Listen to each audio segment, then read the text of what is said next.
Bom, então hoje, continuando, né, o nosso estudo do livro Libertação, hoje nós vamos começar o capítulo 17, o capítulo que se chama Assistência Fraternal. Na semana passada a gente acabou estudando o capítulo 16 inteiro. Nós vimos, né, o quanto que uma invigilância consegue muitas vezes nos conduzir a caminhos que são desastrosos, né, que como fala, né, pernicioso.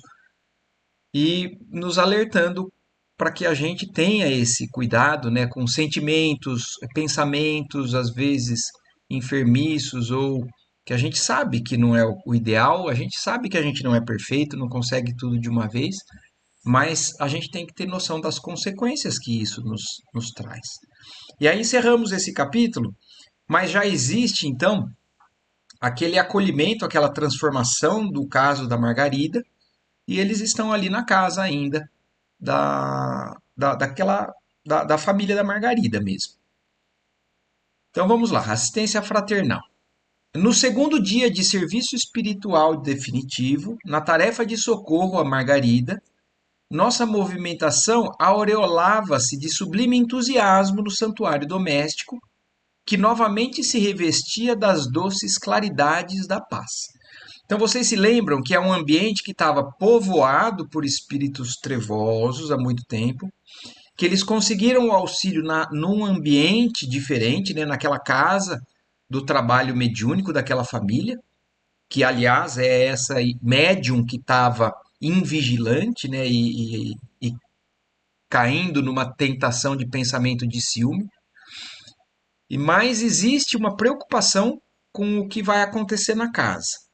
Só que também quando eles conseguiram o auxílio lá a desobsessão, o grupo espiritual daquela casa também prometeu continuar com eles, reforçando a vigilância e o cuidado na casa, por conta dessas investidas que eles sabem que podem acontecer e fatalmente vão acontecer.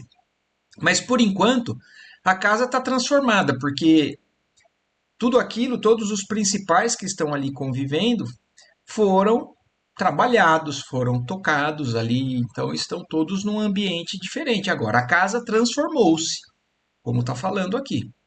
Desde a véspera, Saldanha e Leôncio eram os primeiros a pedir instruções de trabalho. Teimavam em dizer que os adversários do bem voltariam à carga, voltariam em peso.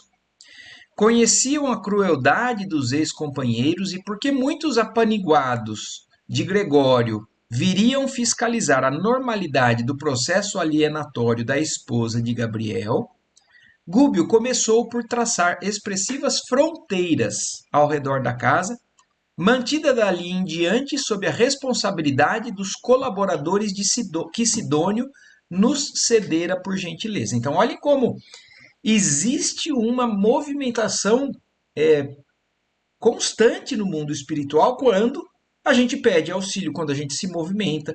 Então é invisível, mas está acontecendo.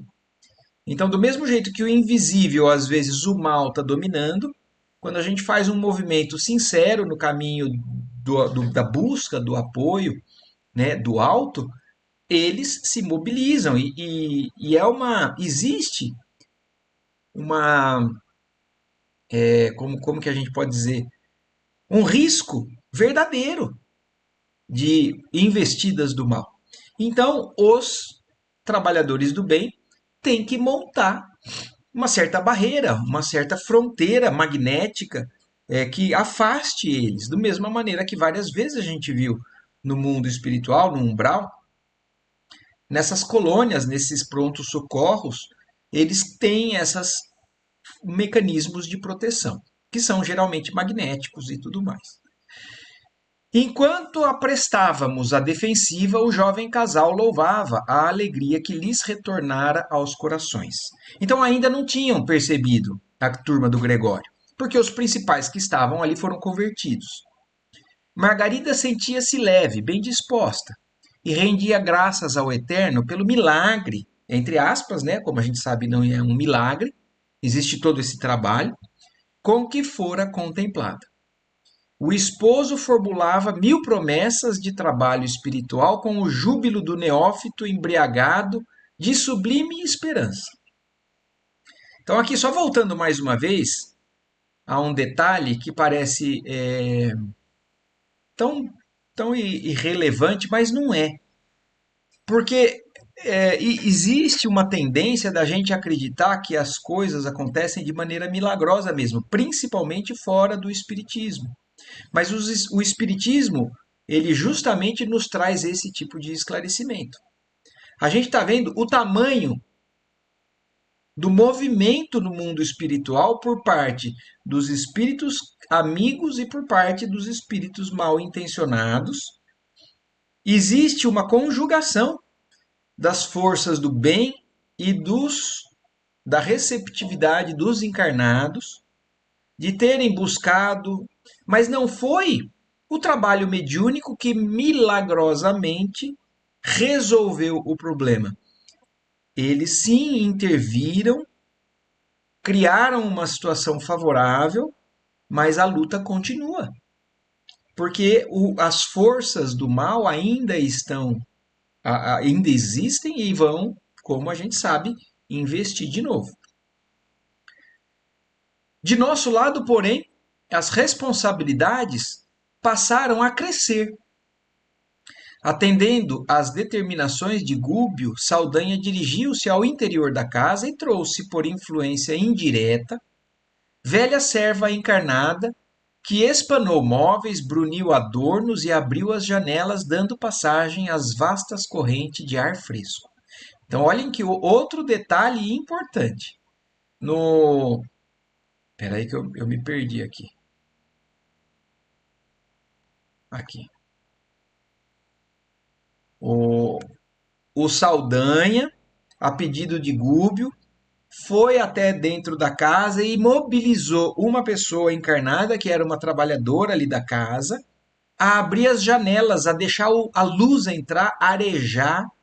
Então, olhem como os espíritos também precisam de um ambiente materialmente também favorável. Então, um ambiente onde a gente se fecha a janela, escuro, é, acaba tornando um ambiente favorável para que a nossa mente entre em depressão, entre em pensamentos que vão também dar alguma brecha para esse tipo da investida. Então, eles estão trabalhando para que tudo seja favorável para eles conseguirem aquilo que eles estão fazendo. O prédio como se reconciliava com a harmonia. As medidas referentes à limpeza prosseguiam adiantadas quando vozes ásperas se fizeram ouvir, partidas da via pública. Então, olhem isso, eles estavam numa limpeza espiritual e numa limpeza material, botando também ali o pessoal para limpar tudo. Mas, como se esperava, apesar das barreiras, estavam nos limites ali as entidades revoltadas ali e começaram então a gritar. Elementos da falange gregoriana gritavam por Saldanha, que compareceu junto de nós, desapontado e algo aflito. É natural. Ele até então estava trabalhando com eles. Existe uma insegurança por parte. Vou mudar de lado. Eu sei que esse é o lado que a minha consciência me pede, que eu quero, mas existe um receio. Ele conhece as forças. Então ele estava algo aflito. E nosso instrutor paternalmente lhe recomendou: vai, meu amigo, e mostra-lhes o novo rumo. Então, não que ele fosse sair lá fora, sair do ambiente protegido, mas ele iria entrar em conversa franca com eles. E aí o Gúbio recomenda: vai e mostra-lhes esse novo caminho. Tem coragem e resiste ao venenoso fluido da cólera. Usa a serenidade e a delicadeza. Olha aqui as armas do bem. Porque a gente está acostumado a pensar que a gente vai combater o mal com as mesmas armas que o mal se utiliza.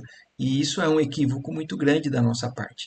Então, o Gubbio orientando, vai, mostra o novo caminho e usa da serenidade e da delicadeza para mostrar esse novo caminho. Senão você vai entrar na mesma vibração deles.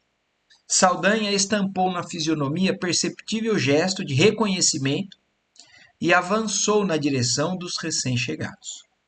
Uma das entidades, de horrível semblante, de mãos à cintura, gritou-lhe irreverente: Então, que houve aqui? Traindo o comando? O interpelado, que os últimos sucessos haviam alterado profundamente, respondeu humilde, mas firme: Meus compromissos foram assumidos com a própria consciência e acredito dispor do direito de escolher a minha rota. Ah, disse o outro sarcástico. Tens agora o direito? Veremos. E tentando insinuar-se de maneira direta, clamou: Deixa-me entrar. Não posso, esclareceu o ex-perseguidor. A casa segue noutra direção. Então, olhem como eles não têm, o mal não tem condições de entrar se não for com permissão. Existe uma barreira verdadeira que eles não conseguem vencer. O interlocutor lançou-lhe um olhar de revolta insofreável e indagou estentórico: Onde tens a cabeça? No lugar próprio. Não temes, porventura, as consequências do gesto impensado? Nada tenho de que penitenciar-me. O visitante fez caratonha de irritação extrema e aduziu: Gregório saberá. E retirou-se acompanhado pelos demais. Transcorridos alguns instantes, outros elementos assomaram à entrada, assustadiços e insolentes, com a repetição dos mesmos quadros. Então não foi só aquele espírito, é uma falange, a gente sabe. Mas enquanto o Saldanha se mantém no padrão vibratório, orientado e amparado pelo Gúbio, as coisas não existem riscos. Em breve, cenas diversas passaram a desdobrar-se. Gúbio colocou sinais luminosos nas janelas, indicando a nova posição daquele abrigo doméstico, opondo-se às manchas de sombra que provinham dali. E, naturalmente, atraídos por eles, então por esses sinais luminosos, espíritos sofredores e perseguidos, mas bem intencionados, apareceram em grande número. Então, olhem que interessante a consequência do que estava ali acontecendo. Então, as investidas do mal estavam acontecendo, mas ainda sem conseguir nada além de uma discussão, porque não tinham como penetrar, tamanha a proteção que foi criada ali. Então eles iam e vinham, mas aquilo não mudava. Mas além disso, então Gúbio, como sinalizou que ali a casa estava sob nova direção, estava acolhendo, estava transformando, os mais revoltados tentavam agredir, mas os espíritos sofredores que já estavam arrependidos, como estava falando ali, mas bem intencionados, começaram a aparecer pedindo socorro. A primeira entidade a aproximar-se foi uma senhora que se ajoelhou à entrada suplicando: Benfeitores de cima, que vos congregastes nesta casa em serviço de luz, livrai-me da aflição, piedade, piedade. Se a gente puder fazer uma comparação, então imaginem, se uma casa onde antes poderia ser devotada a uma atividade meio sombria, né, criminosa, do mal, mas de repente muda a fachada, começa a servir um alimento ali na porta, é natural que as pessoas comecem a procurar ali para querer ajuda. Agora, eu acho, agora é uma coisa pessoal, que eu acho que também pode ser da maioria de nós, ainda em seres, espíritos em evolução. É conseguir separar aquele que está bem intencionado daquele que está mal intencionado quando busca um auxílio. Como ajudar de fato? Como a nossa ajuda não vai ser na verdade, um estímulo à ociosidade ou como vai ser um acolhimento verdadeiro. Esse é um grande aprendizado, eu acho que para todos nós. No mundo espiritual, ali eles estão acompanhados por espíritos mais capacitados, e a gente várias vezes tem percebido também que no mundo espiritual as coisas ficam mais claras também. Mas encarnados, nós não mostramos a nossa luz ou a nossa sombra. Materialmente falando, encarnados, os nossos semblantes podem parecer os mais assim sinceros às vezes, e por dentro a pessoa está realmente mal intencionada. Mas no caso, eles têm como separar isso. Então, várias vezes a gente viu nas histórias aqui de André Luiz, espíritos que buscam o auxílio. O primeiro exemplo que me chamou muita atenção foi no próprio nosso lar. Quando aquela senhora chega na entrada ali do nosso lar e pede para entrar, pede ajuda, e o vigilante, o sentinela, fala: não, ela não pode entrar. Olha o que ela tem ao redor dela, e o André Luiz ainda não tinha desenvolvido essa capacidade. E aqui a mesma coisa, os espíritos que não são sinceramente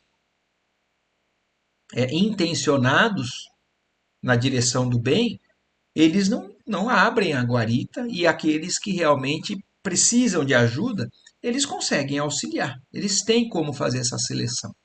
O nosso instrutor atendeu-a imediatamente, permitindo-lhe a passagem.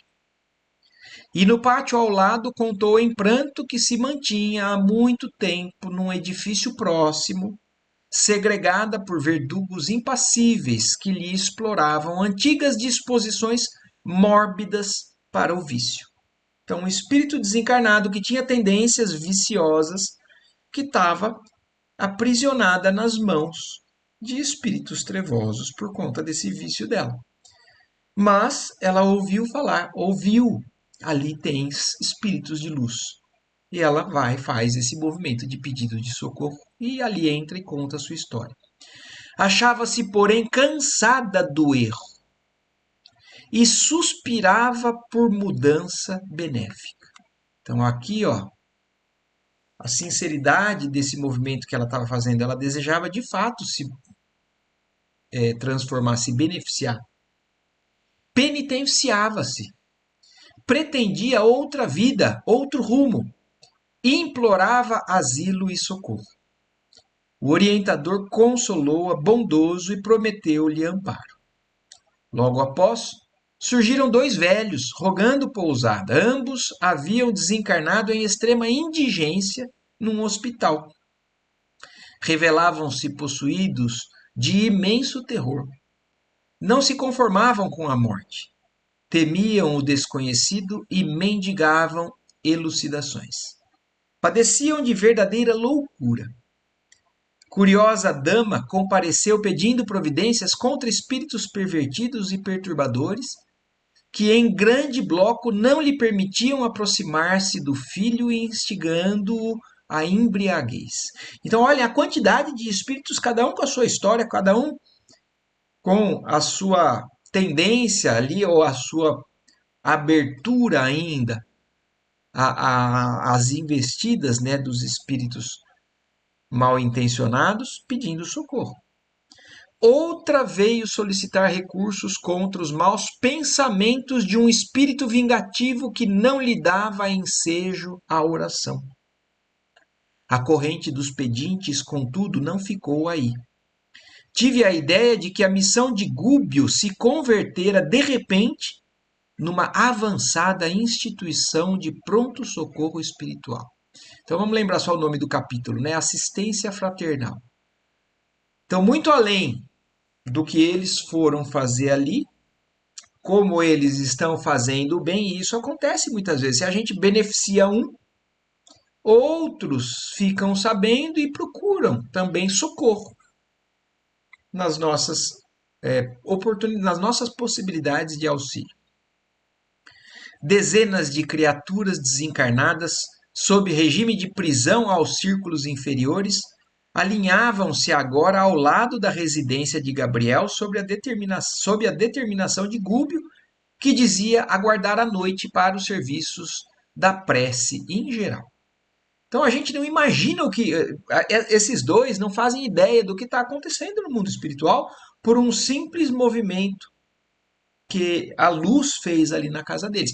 Então vocês imaginem também o que acontece quando se abre uma casa espírita, por exemplo.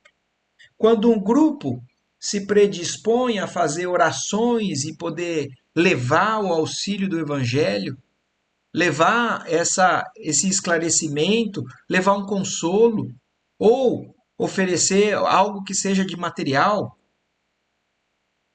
aquilo, a espiritualidade, tanto encarnada quanto desencarnada, conduz essas pessoas ou permite que essas pessoas busquem auxílio ali naquela casa. Então, imaginem que numa qualquer casa espírita ou qualquer ambiente religioso pode acontecer ou acontece uma movimentação desse porte que a gente nem enxerga, nem imagina muitas vezes. Agora que a gente está tendo noção.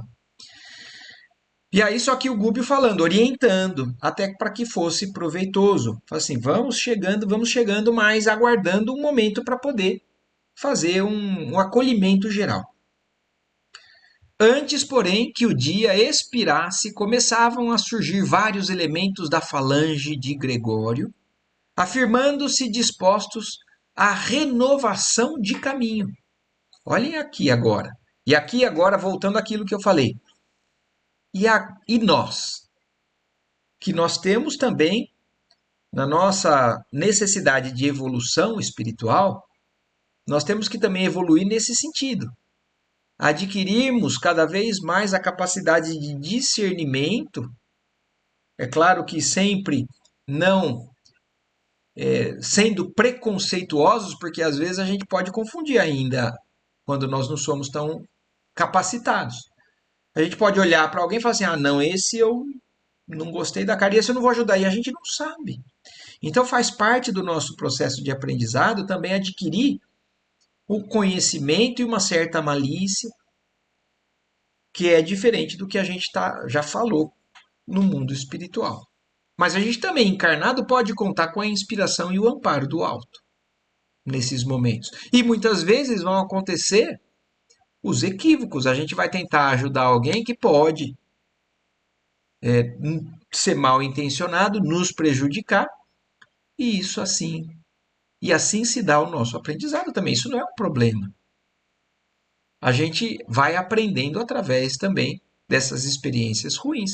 A espiritualidade permite para o nosso aprendizado, para o nosso crescimento. Mas o fato é que agora eles falaram que além destes que eram espíritos sofredores, que estavam subjugados, né, ou influenciados por espíritos do mal, pedindo socorro, apareceram também aqueles que eram os espíritos intencionados em fazer o mal. Os, alguns espíritos, elementos da falange do Gregório, da mesma maneira que o Saldanha, o Leôncio, eram também. Procediam da própria colônia que visitáramos, e um deles, com grande assombro para mim, foi claro na enunciação dos propósitos de que se achava inspirado. Salvem-me dos juízes cruéis, suplicou, emocionando-nos pela inflexão de voz. Não posso mais. Não suporto por mais tempo as atrocidades que sou constrangido a praticar. Então, muitos dos que trabalhavam por Gregório também trabalhavam por medo. Soube que o próprio Saldanha se transformou. Então, olhem também como a renovação de uma alma arrasta outras. Eu não posso persistir no erro. Temo a perseguição de Gregório, mas é necessário arrostar as maiores dores. Enfrentá-las-ei de bom grado, preferindo-lhes o golpe fulminatório a regressar. Ajudem-me. Aspiro à nova estrada com o bem. Apelos como este foram repetidos muitas vezes. Enfileirando os sofredores de intenções nobres e retas que nos alcançavam, no vasto recinto de que dispunhamos, nosso instrutor recomendou que eu e Eloy nos colocássemos à disposição deles, Então, olha aqui, ó, ficou bem claro nessa questão. Eles fazem uma seleção. Então, eles pegaram todos esses que tinham intenções nobres e retas e dignas e colocaram no recinto e colocaram aí André Luiz e o Eloy para estar à disposição deles, ouvir e acolher. Ouvindo-os com paciência e prestando-lhes a assistência possível, a fim de que a fim de se prepararem mentalmente para as orações da noite. Confesso que me senti à vontade. Dividimos-nos então em dois setores distintos. Organizei os irmãos que me cabia atender em assembleia fraternal, contudo, em vista de os necessitados continuarem chegando de espaço a espaço, era imperioso abrir novos lugares no extenso grupo dos ouvintes. Muitas entidades em desequilíbrio lá fora reclamavam acesso, pronunciando rogativas comovedoras. Todavia, o nosso orientador aconselhara fosse a entrada privativa dos espíritos que se mostrassem conscientes das próprias necessidades. Então, olhem aqui. Essa é uma das réguas, né, que a gente pode ter. O espírito que se reconhece necessitado de auxílio ou de correção ou de seja lá o que for, são essas as entidades que eram acolhidas. Porque muitas entidades em desequilíbrio reclamavam acesso, mas nem todas tinham esse acesso. De há muito aprendera que uma dor maior sempre consola uma dor menor, e limitava-me a pronunciar frases curtas para que os infelizes ali congregados encontrassem reconforto uns com os outros, sem necessidade de doutrinação de minha parte. Então, olha que legal isso que o André Luiz falou. Ao invés dele ficar tentando falar, convencer, ou falar um monte de coisa, ele sabia que um ouvindo a história do outro muitas vezes já era o suficiente para se acalmarem, para verem que eles não estavam sozinhos, que existiam às vezes situações até piores do que as que eles estavam passando. Conduzindo-me desse modo, pedi a uma das irmãs presentes, em deplorável condições perispiríticas, expor-nos por gentileza a experiência de que fora objeto. A infortunada concentrou a atenção de todos, em virtude das feridas extensas que mostrava no semblante agora erguido. Ai de mim, começou penosamente. Ai de mim, a que a paixão cegou e venceu, transportando-me ao suicídio.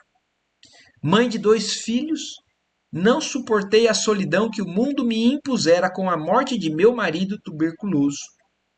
Cerrei os olhos ao campo de obrigações que me convidavam ao entendimento e sufoquei as reflexões ante o futuro que se avizinhava. Olvidei o lar, os filhos, os compromissos assumidos e precipitei-me no vale fundo de sofrimentos inenarráveis. Então, uma senhora que se suicidou, mesmo deixando 2 filhos, mesmo tendo 2 filhos para cuidar, porque o marido morreu. Entrou em desespero, não prestou atenção naquilo que era um estímulo para que ela continuasse lutando e cuidando, e se suicidou. Há 15 anos, precisamente, vagueio sem pouso, a feição da ave imprevidente que aniquilasse o ninho. Então, 15 anos, são inúmeros exemplos que a gente tem em contato aqui, né, com a obra do André Luiz.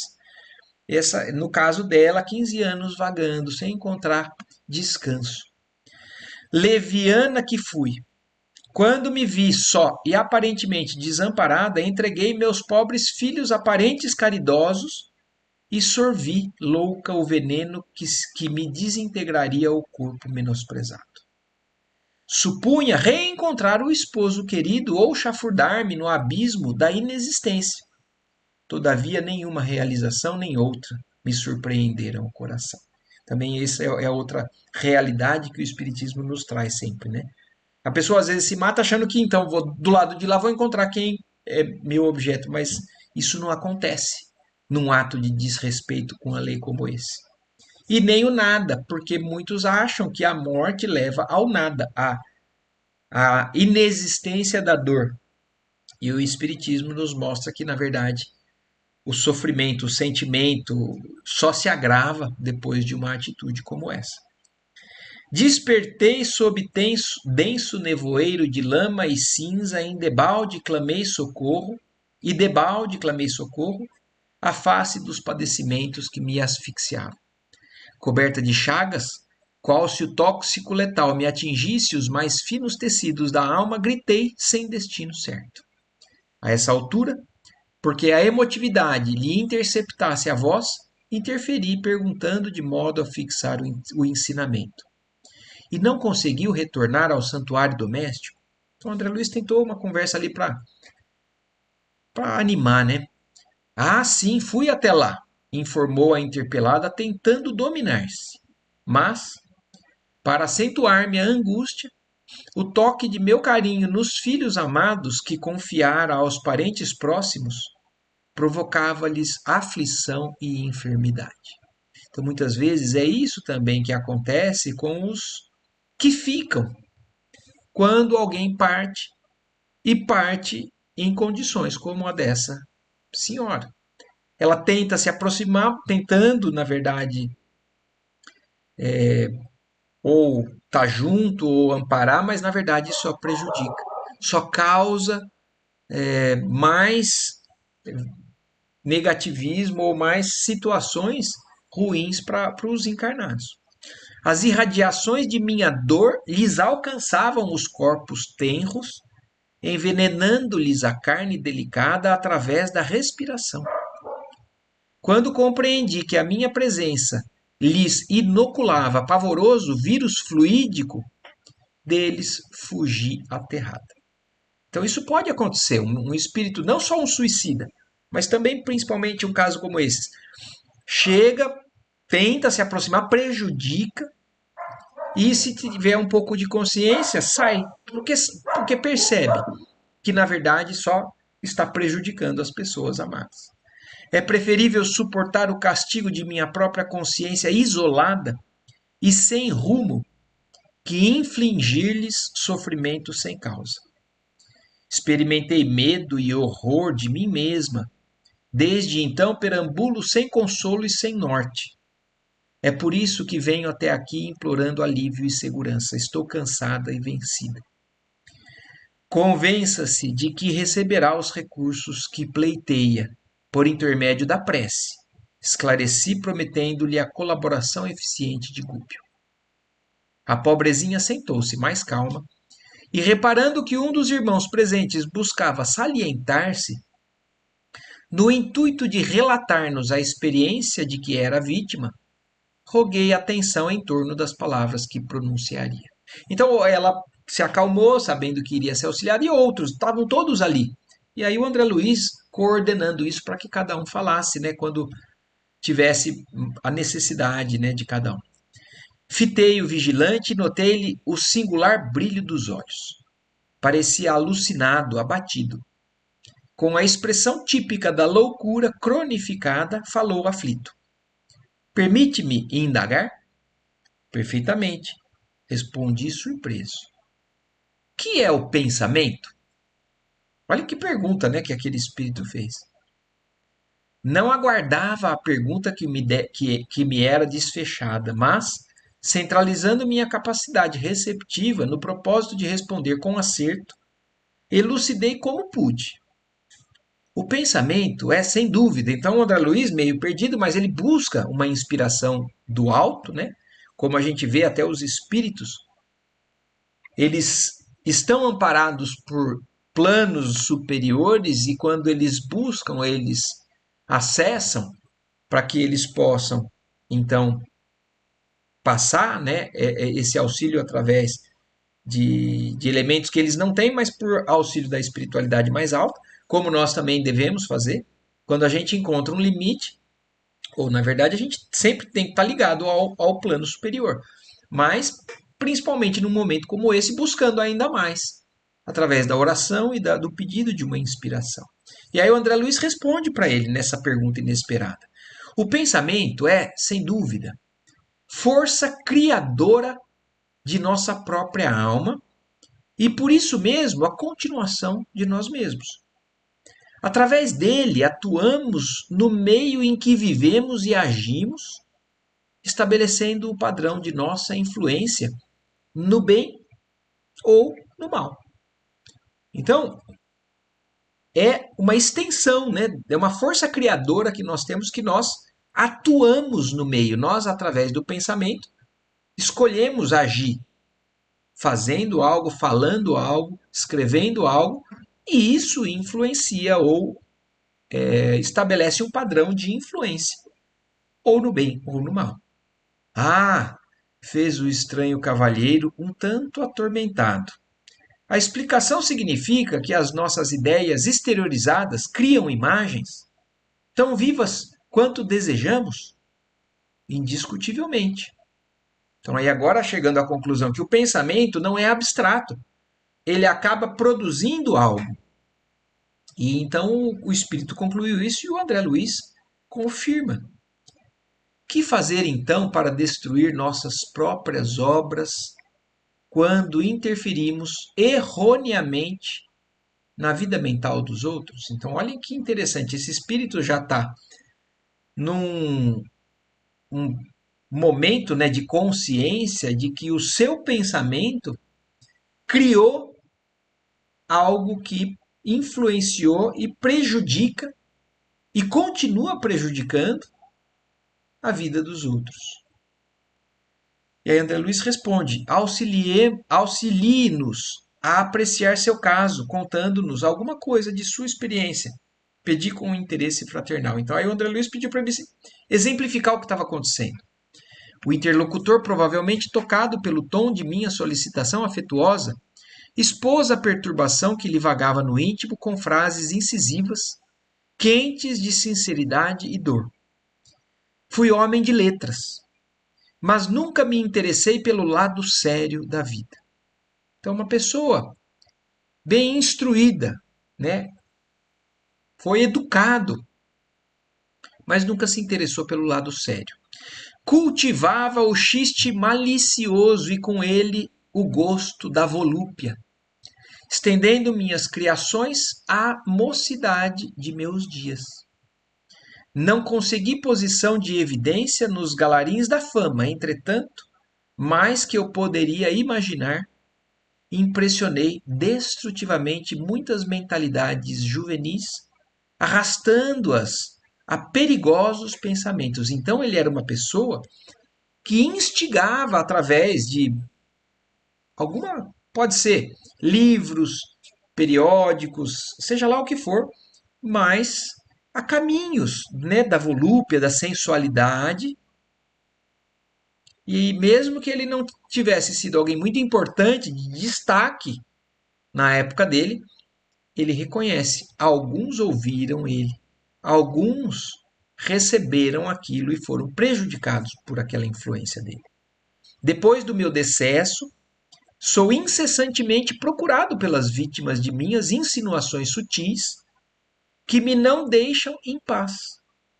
E enquanto isso ocorre, outras entidades me buscam, formulando ordens e propostas referentes a ações indignas que não posso aceitar. Compreendi que me achava em ligação desde a existência terrestre com enorme quadrilha de espíritos perversos e galhofeiros que me tomavam por aparelho invigilante de suas manifestações indesejáveis. Então, olha isso. Aí ele tomou conhecimento, inclusive, dos espíritos, porque desencarnado aí ele teve a visão direta desses espíritos que inspiravam ele a fazer o que ele fazia. Por quê? Porque ele dava brecha, porque ele também estava nessa vibração. Mas não era sozinho. No fundo, eu mantinha por mim mesmo, no próprio espírito, suficiente material de leviandade e malícia que eles exploraram largamente, adicionando aos meus erros os erros maiores que intentariam debalde praticar sem meu concurso ativo. Acontece, porém, que abrindo meus olhos à verdade na esfera em que hoje respiramos, em vão busco adaptar-me a processos mais nobres da vida. quando não sou atribulado por mulheres e homens que se afirmam prejudicados pelas ideias que lhes infundi na romagem carnal, certas formas estranhas me apoquentam o mundo interior, como se vivessem incrustadas à minha própria imaginação. Então, as próprias figuras que ele mesmo criava, né, fantasiando, eram presentes na mente dele.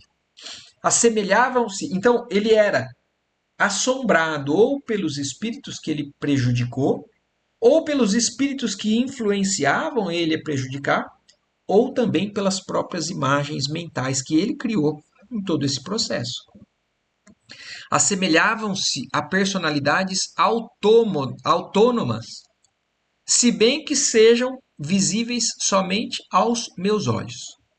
Falam, gesticulam, acusam-me e riem-se de mim. Reconheço-as sem dificuldade. São imagens vivas de tudo o que meu pensamento e minha mão de escritor criaram para anestesiar a dignidade de meus semelhantes.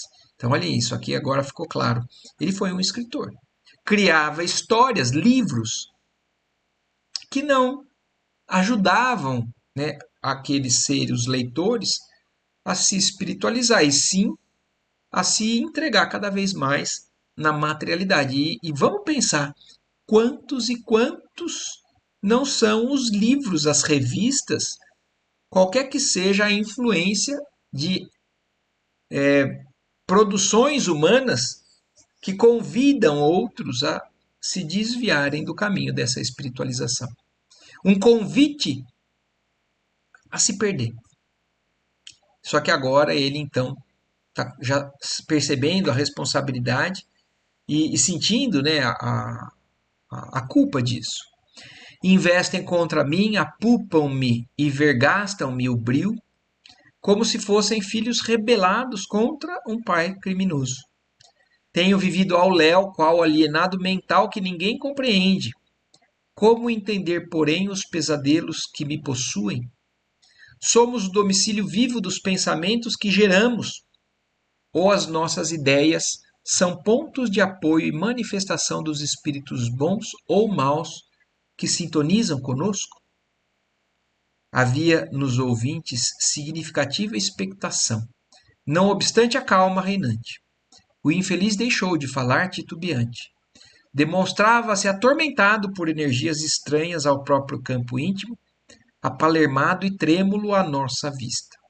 Fitou em mim os olhos esgazeados de esquisito terror e, correndo aos meus braços, bradou: Ei-lo, ei-lo, que chega por dentro de mim.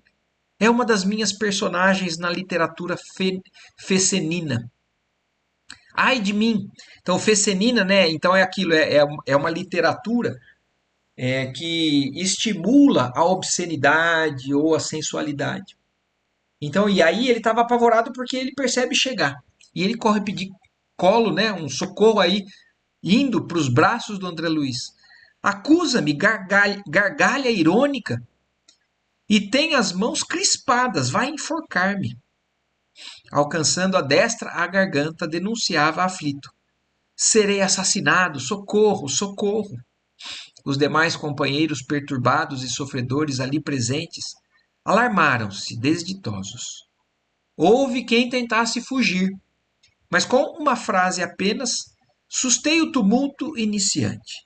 O pobre beletrista desencarnado contorcia-se em meus braços, sem que eu pudesse socorrer-lhe a mente transviada e ferida. Cautelosamente, enviei um emissário a Gúbio, que compareceu em alguns segundos. Então, André Luiz chegou numa situação, até então ele estava conseguindo ajudar, mas ele chegou numa situação que ele não sabia agora o que fazer, pediu socorro para o Gúbio, e o Gúbio rapidamente se aproxima. Examinou o caso e pediu a presença de Leôncio, o ex-hipnotizador de Margarida. À frente do recém-chegado, indicou-lhe o doente em crise e falou peremptório, mas bondoso: Opera aliviando.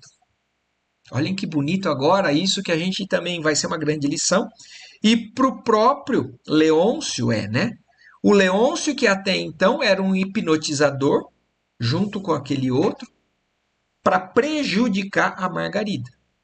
E agora o Gúbio, conhecendo a capacidade dele de manipular energia, pede para ele operar, mas agora no caminho do bem, aliviando e não pesando. Mas o Leôncio não sabe que ele consegue fazer isso. Ou ele fica surpreso. Ele fala: eu, falou o convertido semi-apalermado, merecerei a graça de transmitir alívio. Gúbio, no entanto, obtemperou sem hesitar. Serviço construtivo e atividade destrutiva constituem problema de direção. Então, existem inúmeros elementos da natureza que a gente sabe que, dependendo de como a gente pega e aplica, ele pode destruir ou ele pode trazer benefício. E aí, a primeira coisa que ele dá de exemplo aqui, a corrente líquida, devastadora, que derruba a mata, pode sustentar uma usina de força edificante. Então, uma água desgovernada, ela destrói a floresta. Mas se ela for conduzida, canalizada da maneira correta, ela vira uma usina de energia elétrica. Em verdade, meu amigo, todos somos devedores enquanto nos situamos nas linhas do mal. É imperioso reconhecer, contudo, que o bem é a nossa porta redentora. O maior criminoso pode abreviar longos anos de pena entregando-se ao resgate próprio através do serviço benéfico aos semelhantes. Então, é linda essa lição que a gente está vendo aqui, porque além de aquele espírito que até então sabia que tinha uma capacidade de prejudicar, agora ele toma conhecimento que a mesma potência que ele tem para prejudicar, ele pode fazer para beneficiar. E outra coisa, ele não se acha merecedor. Mas aí o Gúbio fala: mas é assim que você vai encontrar a sua regeneração. Você pode não ter merecido até então pelo que fez, mas é justamente mudando a direção, é aliviando, que você vai começar a quitar todo o débito que você tem de prejuízo causado a outras pessoas, a outros irmãos. Dissipando-lhe as dúvidas, acentuou com inflexão de ternura. Começa hoje, aqui e agora com o Cristo. Em tua determinação de ajudar, esconde-se a solução do segredo da felicidade própria. Leôncio não mais vacilou. Magnetizou o enfermo dementado que poucos minutos depois silenciou em profundo repouso. Então, olhem isso. O André Luiz, que há tanto tempo está acolhido, se instruindo, se capacitando, não foi ele quem conseguiu auxiliar nesse caso. Foi aquele que estava até há um pouquíssimo tempo atrás agindo no mal, por orientação e estímulo do próprio Gúbio. Desde esse instante, o ex-perseguidor não mais me abandonou nas experiências do dia, desempenhando as funções de excelente companheiro. Então, naquele trabalho, junto àquela multidão de necessitados, aí o Leôncio passou a ser um parceiro do André Luiz. O André Luiz conversava, acolhia, orientava, e o Leôncio usava das suas capacidades magnéticas para também ir cuidando deles. A assembleia, porém, crescia de hora a hora. Entidades de boa intenção buscavam-nos, sequiosas de paz e esclarecimento.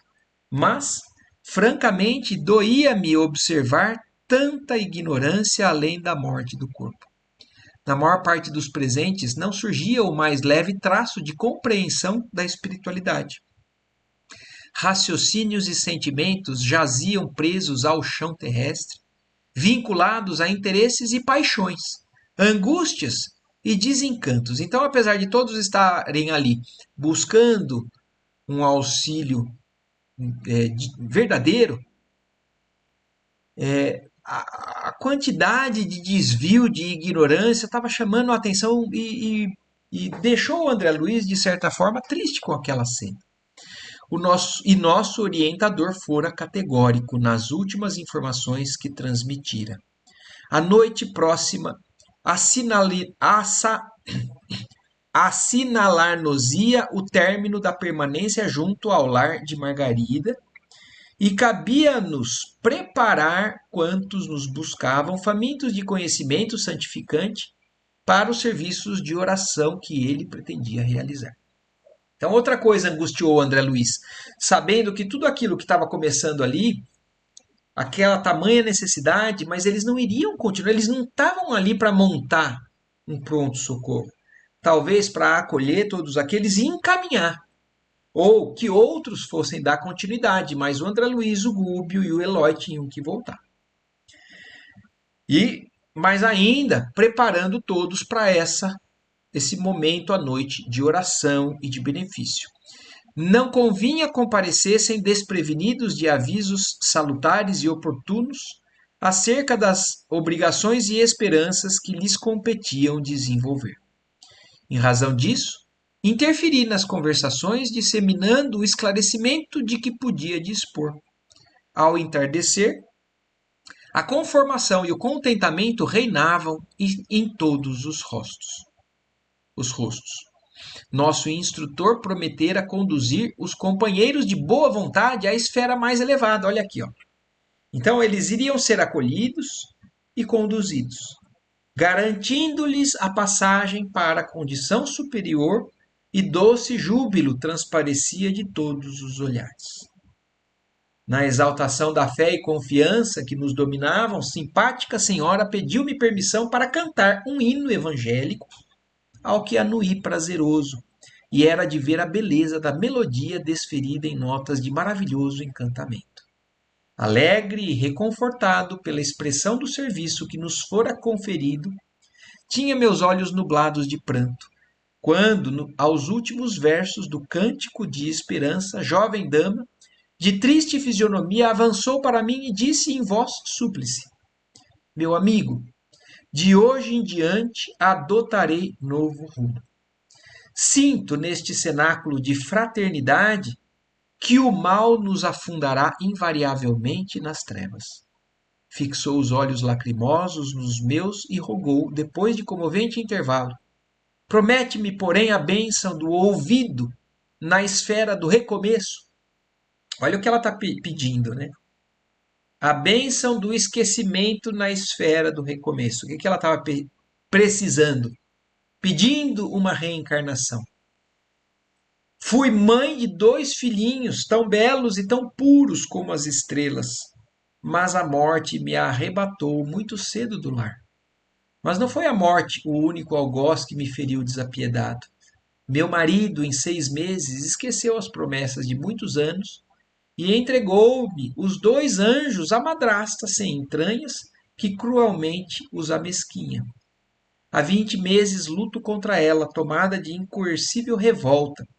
Todavia estou entediada do ódio que me constringe o coração. Essa frase dela é, é uma das chaves para a gente entender como até mesmo os espíritos mais endurecidos, mais devotados ao mal, eles chegam num momento em que... Porque isso daqui é a história dela, que ela está contando que é breve. Ela morreu, deixou 2 filhos, o marido casou de novo e entregou a uma madrasta que não era muito legal. E então essa mãe desencarnada, despreparada, ficou na casa tentando prejudicar ou interferir nas ações dessa madrasta. Mas agora ela fala: estou entediada do ódio. Ela sentia ódio, mas chega uma hora que a gente se entedia do ódio. E é a história do que a gente está vendo nesse livro, né? Porque lá atrás, o Gregório, a gente viu naquele momento em que o André Luiz descreveu que ele já começava a sentir também um tédio de tantos anos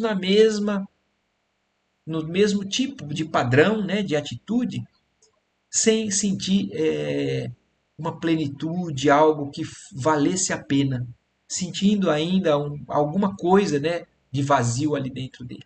Então, e é a história dessa senhora também. Preciso renovar-me para o bem a fim de ser mais útil. Entretanto, meu amigo, tenho sede de esquecimento. Ela acha que ela não consegue, com consciência dessa madraça, desse marido e dos maus que eles do mal que eles faziam para ela. E é assim com muitos de nós. Né? Então, nós não conseguimos muitas vezes nos livrar de um pensamento enfermiço na direção de uma pessoa que nós temos um desentendimento, uma dificuldade muito grande de relacionamento. Ajuda-me por piedade. Prende-me em algum lugar onde minhas recordações amargas possam tranquilamente morrer. Não me deixes por mais tempo entregue aos caprichos que me arrastam. Minha inclinação ao bem é insignificante réstia de luz no seio da noite do mal que me envolve. Compadece-te e ajuda-me. Não sei amar ainda, sem o ciúme violento e aviltante. Entretanto, não ignoro que o Mestre Divino se entregou à cruz em extrema renúncia. Não permitas que as minhas elevadas aspirações desta hora venham a perecer. As rogativas e lágrimas daquela mulher acordaram-me a lembrança viva do próprio passado. Então, o André Luiz também tinha uma dificuldade, né? Ele tinha já superado certas coisas, mas ele também tinha essa questão que ele desencarnou e a dificuldade que ele teve no início de lidar com a esposa casada com outra pessoa, sendo pai dos seus filhos. Então ele se lembra disso com a história dessa senhora. Eu também sofrera intensivamente para desvencilhar-me dos laços inferiores da carne. Sensibilizado, nela enxerguei uma irmã pelo coração que me cumpria esclarecer e amparar.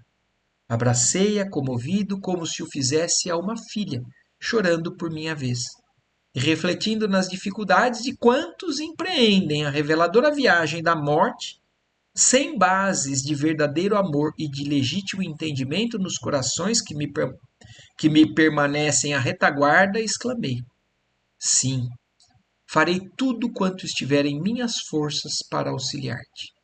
Fixa-te em Jesus e doce esquecimento do perturbado campo terrestre te balsamizará o espírito, preparando-te para o voo às torres celestes. Serei teu amigo e desvelado irmão. Ela abraçou-me confiante, como a criancinha quando se sente segura e feliz. E aqui então encerramos mais este capítulo também, né, que a gente conseguiu fazer ele completo. Então, o capítulo Assistência Fraternal. Mas mais um detalhe eu quero só, acho que, comentar aqui, né? Imaginem, eles foram para uma missão e vão voltar com uma legião de espíritos auxiliados, não só a Margarita. Então, saíram para fazer alguma coisa, mas o quanto o bem consegue transformar a vida de tantas pessoas. Mas aqui a gente está vendo, né? E nesse capítulo ficou muito claro também o quanto também nós podemos ser influência negativa na vida de alguém, estimulando a bebida, estimulando a seja lá o que for, a qualquer coisa que possa um dia ser desvio, afastamento da espiritualização que aquela pessoa, com aquele ente possa então adquirir. Então que a gente seja sempre estímulo de redirecionamento, né, do caminho nosso e às vezes não com tanta, né, a gente não tem que ficar convencendo, a gente tem que através das nossas decisões, das nossas atitudes, influenciar beneficamente. É claro que em alguns momentos a gente pode usar com palavras, mas é como Francisco de Assis, né? Uma frase, eu acho que é relacionada com Francisco, falava, né? Pregue o evangelho, mas se necessário utilize palavras. Porque na verdade são as nossas vidas, é o nosso exemplo, a nossa conduta quem vai convencendo de maneira mais convincente, né, a mobilização de outros, como aconteceu nesse capítulo, né? E aí então, não na semana que vem, né? Porque nós vamos ter 3 semanas de intervalo por conta dessa viagem. E aí nós vamos para o capítulo 18, Palavras de Benfeitor, certo? Algo a mais? Alguma dúvida ou alguma consideração? Maravilha. Então é isso. Agradecemos a Deus mais uma vez aqui pela oportunidade, né? Tenham uma ótima noite, uma ótima semana para todos. Ótima noite. Tchau.